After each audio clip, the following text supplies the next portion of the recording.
चंद्रशेखर आज़ाद जो कि भीम आर्मी के मुखिया हैं, उन्होंने एक इंटरव्यू में बागेश्वर धाम को दिया है खुली धमकी। जी हाँ, आपने सही सुना है, बागेश्वर धाम को खुली धमकी दिया है। एमपी तक के दिए गए न्यूज़ चैनल में उन्होंने एक इंटरव्यू में कहा है कि वो अपने भाई शालिग्राम गर्ग को संभाल ले, नहीं तो उन पे हम कार्रवाई करेंगे। उन्होंने खुली धमकी दिया है। पूरी धमकी उन्होंने क्या क्या कहा है धमकी में, वो सारे बातें आप लोग को दिखाएंगे भी और सुनाएंगे भी।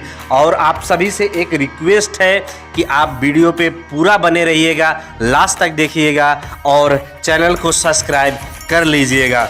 तो चंद्रशेखर आज़ाद जो कि आज़ाद समाज पार्टी के मुखिया भी हैं और भीम आर्मी के मुखिया भी हैं, वो अभी आने वाले विधानसभा चुनाव में छतरपुर से चुनाव लड़ रहे हैं। तो उन्होंने एमपी तक के दिए गए चैनल पे उन्होंने कहा है कि वो अपने भाई शालिग्राम गर्ग को, जो शालिग्राम गर्ग हैं उनके छोटे भाई बागेश्वर धाम सरकार के, उनको संभाल के रखें और जो उन्होंने कृत्य किया है उसकी सज़ा उन्हें कानून दे रहा है। मैं जो उनका आर्टिकल है एमपी तक का आर्टिकल वो भी साथ में लगा रहा हूँ, आप लोग देख लीजिएगा।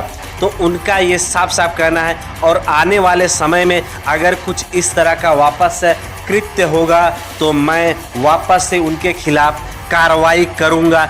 इस बार तो लंबी कार्रवाई हम करेंगे, आंदोलन भी उनके खिलाफ लंबी चौड़ी करेंगे।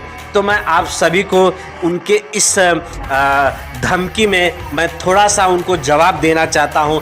चंद्रशेखर आज़ाद को अभी कुछ दिन पहले उनको किसी अनजान व्यक्ति ने गोली मार दी थी नोएडा में और उनके पेट में गोली लग के निकल गई थी। तो अभी वो स्वस्थ हैं, अच्छा है, उनके जीवन की हम भी अच्छे होने की कामना करते हैं। पर अगर वो बागेश्वर धाम की इस तरह धमकी देंगे तो हम जो है उनका तिरस्कार भी करेंगे।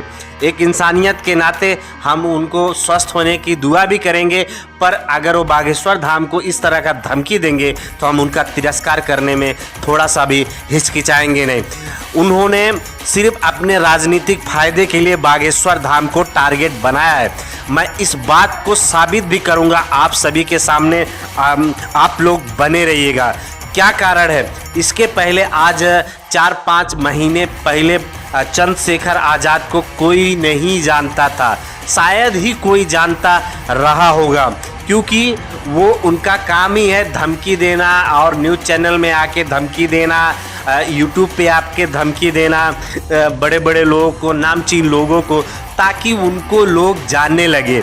ये एक स्ट्रेटेजी होती है नेताओं की, है तो ये नेता, इसलिए नेताओं की एक स्ट्रेटेजी होती है कि बड़े लोगों को, नामचीन लोग को धमकी दो, उनके बारे में कुछ उल्टा शब्द बोलो तो वो अपने आप हाईलाइट में आ जाते हैं। जैसे कि इसके पहले शालिग्राम गर्ग के विषय में उन्होंने उल्टा पुल्टा बोला, आंदोलन करने की बात कही और कुछ उन्होंने आंदोलन भी किया था, तो लोग उनको जानने लगे, वो थोड़े से हाईलाइट में आ गए। पर इनको मैं आप सभी को बता दूं कि उस समय जो उन्होंने आंदोलन किया था वो आंदोलन उतना कामयाब नहीं हुआ था। मैं आप सभी को बता दूं वो जो मैटर था बहुत मामूली सा मैटर था, आप सभी को पता है। नॉर्मली मारपीट की केस थी और कुछ भी नहीं था। मारपीट की जो केस होती है नॉर्मली 4-6 महीने में वो ख़त्म हो जाता है, इस तरह की जो केस लगा हुआ था। पर मैं आपको बता दूं नॉर्मली झगड़े को लेकर उन्होंने बहुत हाईलाइट किया, पर वो अपनी नेता हैं, राजनीति तो करेंगे ही, पर उन्होंने ये भूल गए कि जो बागेश्वर धाम हर साल जो कन्याओं की शादी करते हैं, अब तक 400 से 450 कन्याओं की जो शादी कर चुके हैं, उसमें से 90% दलित लड़कियां हैं, उसमें 90% दलित लड़कियां हैं। ये बात को कभी लेके चंद्रशेखर आज़ाद अप्रिशिएट नहीं करेंगे। वो लड़कियां हैं जिनके माँ बाप नहीं हैं, वो लड़कियां हैं जिनके पैसे की बहुत प्रॉब्लम है।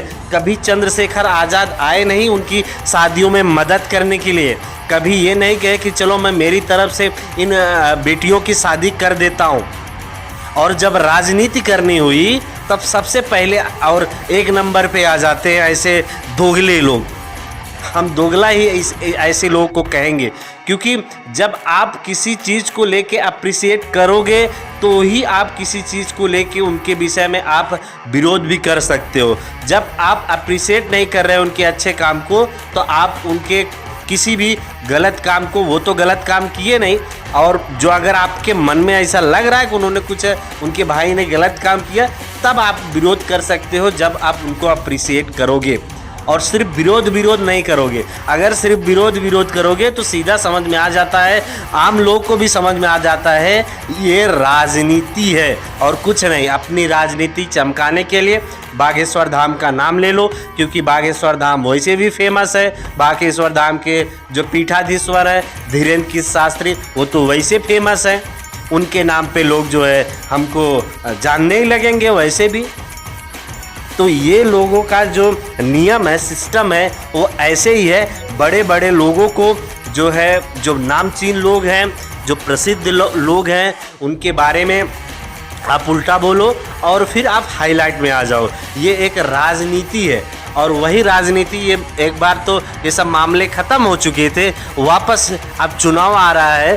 तो भाई सीधी सी बात है, जब चुनाव आएगा तो अपना जब वर्चस्व दिखाना है और अपने नाम को चमकाना है, मीडिया के हाईलाइट में आना है, लोगों में बना रहना है, चाहे वो कंट्रोवर्सी करके और चाहे वो धमकी देके किसी भी तरीके से, तो लाजमी है ये लोग जो है बागेश्वर धाम के विषय में कुछ ना कुछ उल्टा ज़रूर बोलेंगे अपनी ओछी राजनीति को चमकाने के लिए।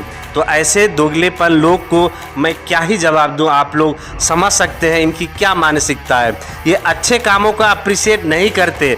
जब दलित बेटियों की शादी करवाते बागेश्वर धाम, इनमें इतना हिम्मत नहीं है कि ये आके सिर्फ आशीर्वाद दे दे।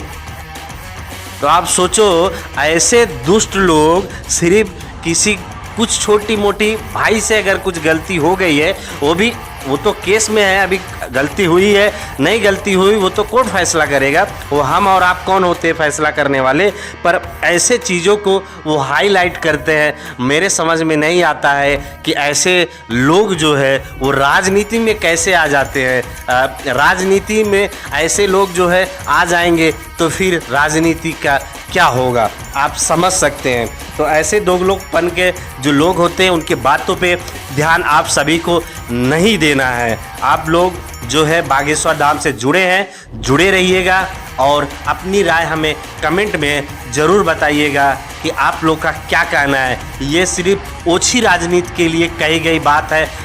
अपने को हाईलाइट में आना है, बागेश्वर धाम का नाम लेके हाईलाइट में आना है। तो आप सभी को बता दूं, इस समय बागेश्वर धाम पे नहीं है, जैसा आप सभी को पता है, वो लंदन में है, कथा कह रहे हैं और यहाँ पे कुत्ते भौंक रहे हैं।